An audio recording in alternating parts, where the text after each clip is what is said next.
이번 강의에서는 하나님의 이름과 연결해서 십계명을 살펴보고자 하는데요.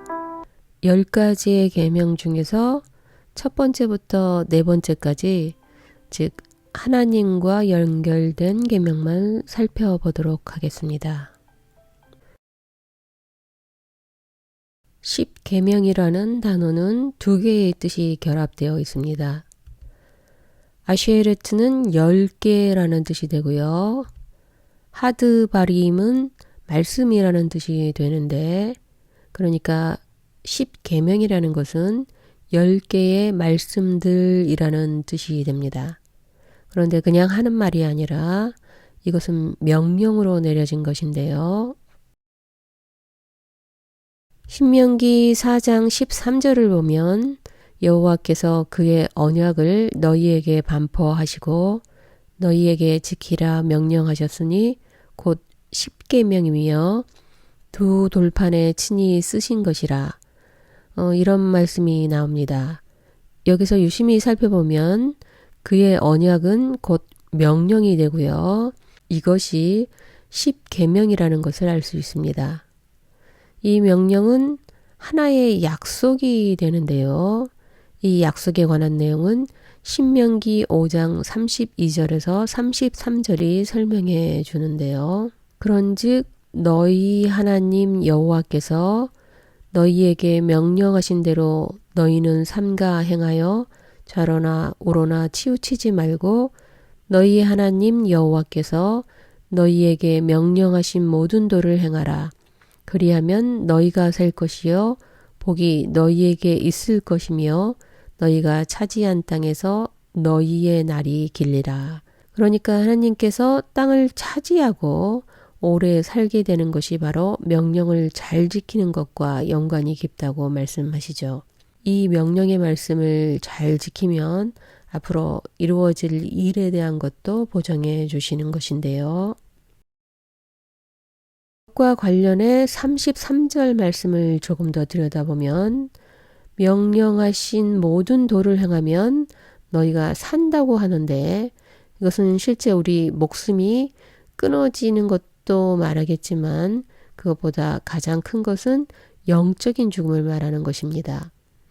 하나님의 말씀을 안 듣는다는 것은 당연하게 하나님과의 관계가 단절된 것을 말하니까 영적인 죽음 상태가 되는 것이겠죠. 그 다음에 복이 있을 것이라고 말씀하셨는데, 그러니까 아브라함에게 주신 복은 땅의 모든 족속이 복을 얻는 것에 있었습니다. 그리고 이 약속은 예수님께서 이 땅에 오심으로 이루어졌는데요. 구약의 복의 개념은 현실적이고 외형적이면서 보이는 이 세상의 것들이 풍족한 모습에 있었습니다. 즉 땅을 차지해서 잘 먹고 잘 사는 것에 집중되었는데요. 땅을 차지한다는 것은 육적으로 편안하게 살 수 있는 것도 말할 수 있겠지만 하나님 나라 족속이 돼서 하나님 나라를 차지하는 것에 대한 의미도 포함되어 있습니다. 이처럼 하나님의 언약은 육과 영적인 모든 상태를 지켜주실 것을 약속해 주신 것이죠. 이런 영적인 하나님의 나라 완성은 영적인 축복의 통로 대신 예수님과 연결이 되는 것인데요. 그래서 예수님은 십계명을 다시 축약해서 우리에게 가르쳐 주시죠. 마태복음 22장 37절에서 40절에 보면 내 마음을 다하고 목숨을 다하고 뜻을 다하여 주 너희 하나님을 사랑하라 하셨으니 이것이 크고 첫째 되는 계명이요 둘째도 그와 같으니 내 이웃을 내 자신같이 사랑하라 하셨으니 이 두 계명이 온 율법과 선지자의 강령이니라. 여기서 율법과 선지자의 강령이라고 했는데 이것은 율법서와 선지서를 말하는 것입니다. 10계명 중에서 첫 번째 계명부터 네 번째까지 계명을 하나의 계명으로 첫째 계명이라고 만들었고요. 남아있는 나머지 모두를 하나의 계명으로 묶어서 또다시 두 번째 계명으로 만들었는데 하나님을 사랑하는 것과 내 이웃을 내 몸과 같이 사랑하는 것 이렇게 크게 두 가지 계명으로 축약해서 설명해 주시죠. 따라서 이제 이 두 계명과 10계명을 연결지어 설명해 보려고 하는데요. 이번 강의에서 다 설명할 수 없기 때문에 하나님을 사랑하는 계명만을 알려드리도록 하겠습니다. 10계명에 대한 설명은 성경에 두 번 걸쳐 나오고 있는데요. 출애굽기 20장과 신명기 5장에 등장합니다.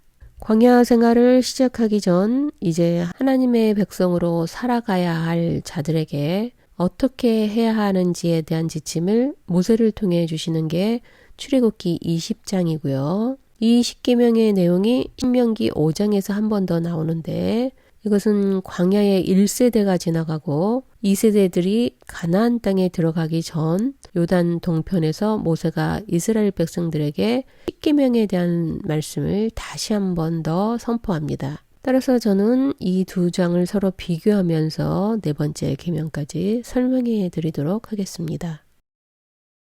출애굽기 20장의 시작은 하나님이 이 모든 말씀으로 말씀하여 이르시되 나는 너를 애굽 땅 종되었던 집에서 인도하여 낸 내 하나님 여호와니라 이렇게 모세에게 알려주시고요. 신명기 5장은 모세가 이스라엘 백성에게 말하고 있다는 것이 1절에 나타나고 5절에 내가 여호와와 너희 중간에 서서 여호와의 말씀을 너희에게 전하였노라 라고 과거에 10계명 받았던 때에 관해 말하고 있는 것을 볼 수 있죠. 그러니까 신명기에 나오는 10계명은 지금 받았던 것을 말하는 것이 아니라 예전에 모세가 받았던 것을 다시 말하고 있는 것입니다. 이제 첫 번째 계명을 한번 보겠는데요. 너는 나 외에 다른 신들을 내게 두지 말라 라는 것인데요. 이것은 두 장이 모두 동일합니다. 애굽에서 나온 이스라엘 백성들에게 가장 시급한 것이 무엇이었을까요? 400년 동안 종살이를 했던 그들은 주인에게 순복하며 살았을 것입니다. 그렇지 않으면 고통이 종들에게 가해졌을 것이기 때문이죠. 그러면 그들은 주인이 하는 것을 보고 따르며 살았을 건데요. 수없이 많은 신들을 주인이 섬기는 것을 보았을 것입니다. 그렇다면 이들에게 신은 하나가 아니라 여럿이 있다는 생각이 있었을 텐데요. 이집트와 고대 근동의 신들은 하늘과 땅, 바다, 식물, 동물까지도 신이 될 수 있었습니다. 이들은 넓은 우주를 다스리기 위해 영역을 나누었고 힘을 분배하면서 신들이 서로 경쟁도 하기도 했는데요. 그러나 하나님께서는 여호와 오직 유일한 한 분임을 알려줍니다. 이것은 다른 신들과는 다른 아주 독특한 신이었는데요. 이집트에서 나온 지 얼마 안 된 이들은 무슨 생각을 가지고 있었을까요? 지금 현재 이 상황에 대해 우리가 바른 선택을 하고 있는 것인가? 앞으로 우리를 인도해 줄 수 있는 신들 중에 누구를 섬겨야 할 것인가? 이런 생각들을 했을 것 같은데요. 그러면서 어떤 신이 가장 힘과 능력을 가지고 있는지를 고려했을 것입니다.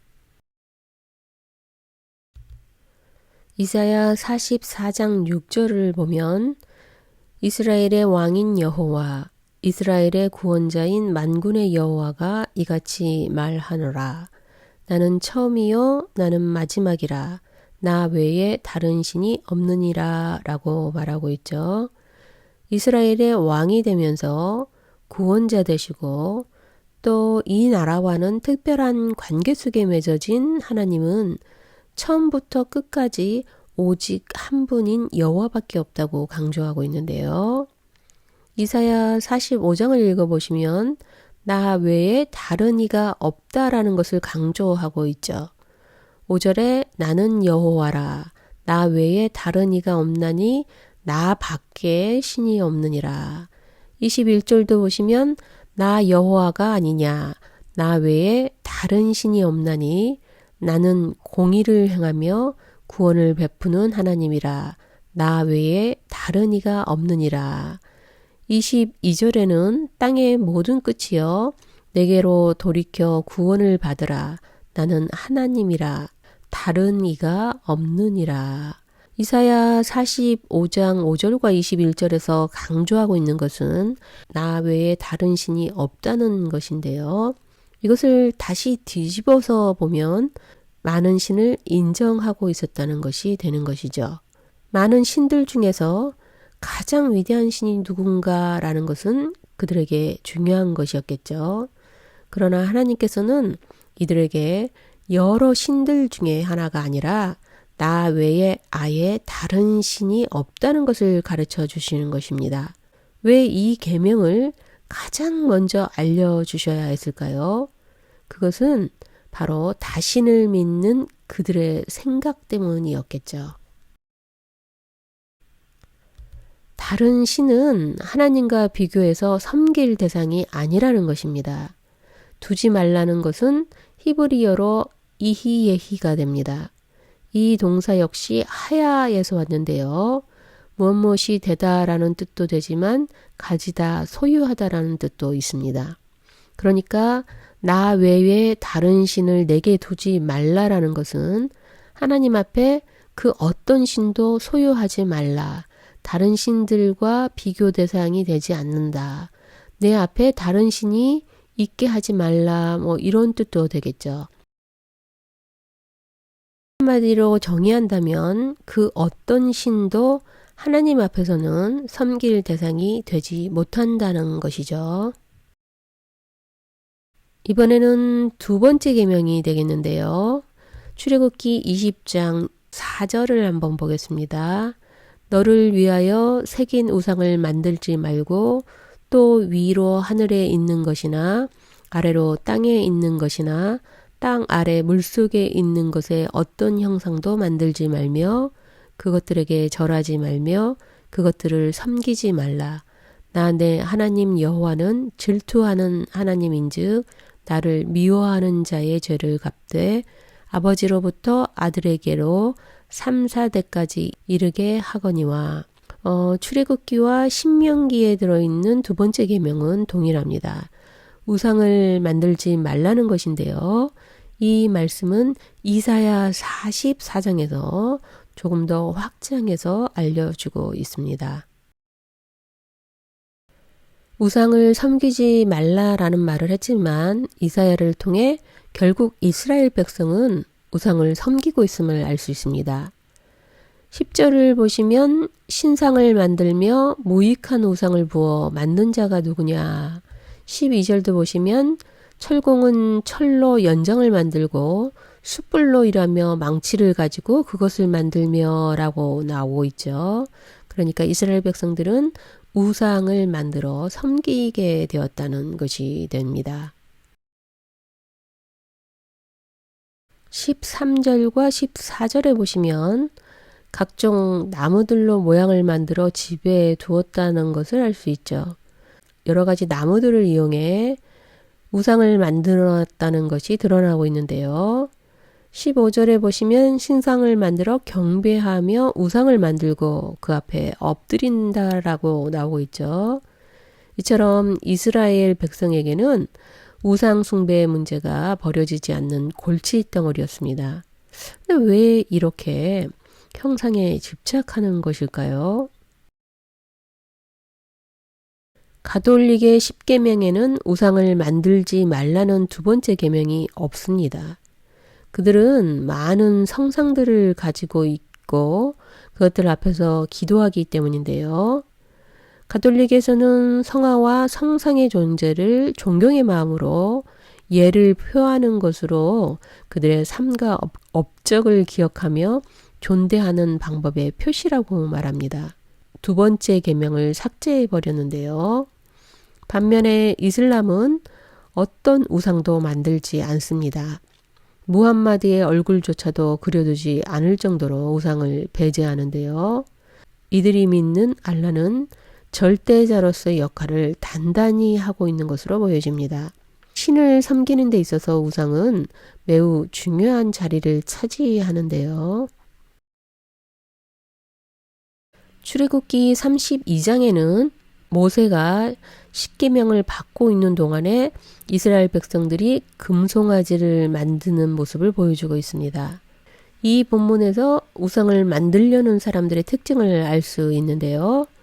여기서 보시면 우리를 위하여 우리를 인도할 신을 만들라라는 말씀을 찾을 수 있습니다.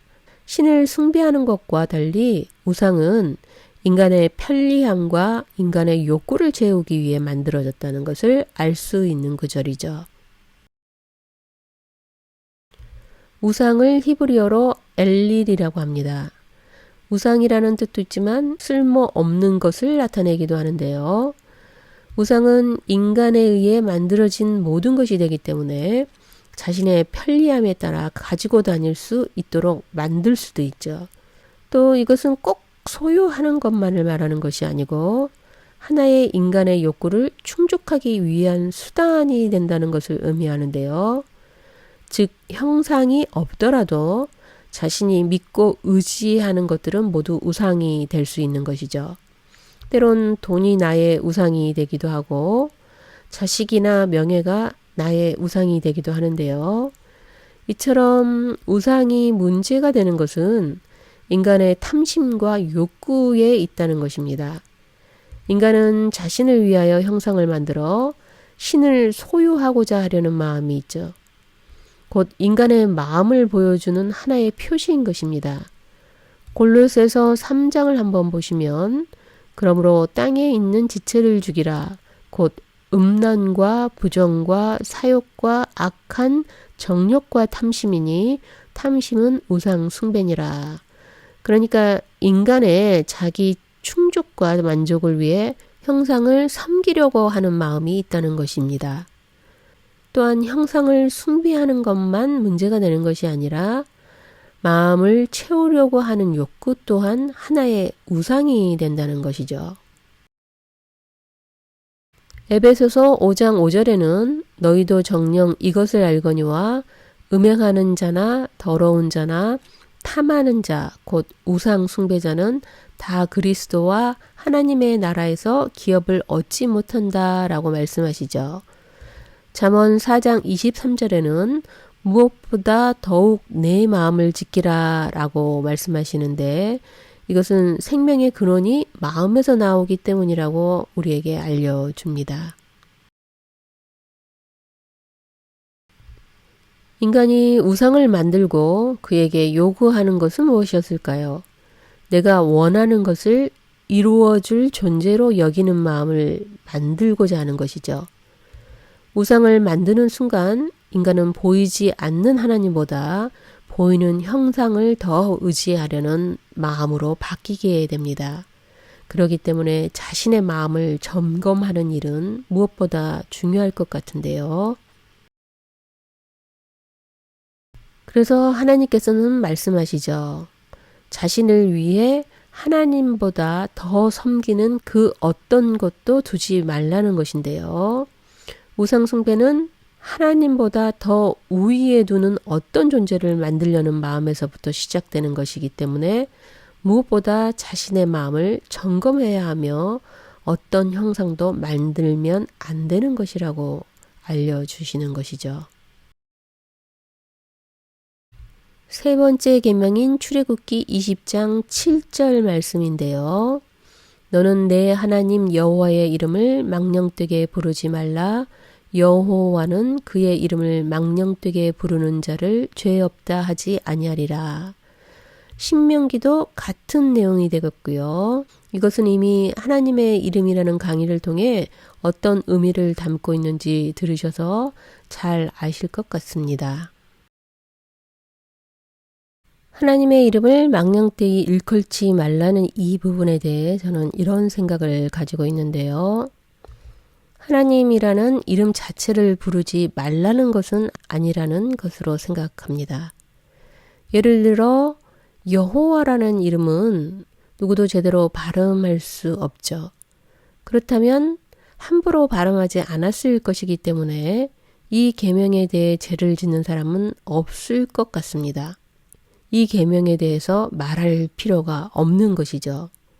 또 반대로 어떤 사람은 여호와라고 말하지 않았을 뿐 하나님 이름을 부르면서 못되고 나쁘게 욕하는 사람도 있을 것 같은데요. 그렇다면 이 사람은 여호와가 아니라 하나님이라고 불렀기 때문에 죄가 없는 것이 될까요? 우린 때로 하나님 아버지 하며 찾을 때가 있습니다. 깊은 신앙의 고백으로 기도할 때 계속해서 아버지 여호와여 라고 부를 때가 있는데요. 이럴 때 여호와의 이름을 부른 것이 잘못된 것일까요? 문제는 더 있겠죠. 교단마다 하나님의 이름을 받아들이는 게 다르기 때문에 어떤 교단에서는 여호와의 이름에 대해 잘 모르고 많이 쓰는 교단 측 교인들은 어떻게 될까요?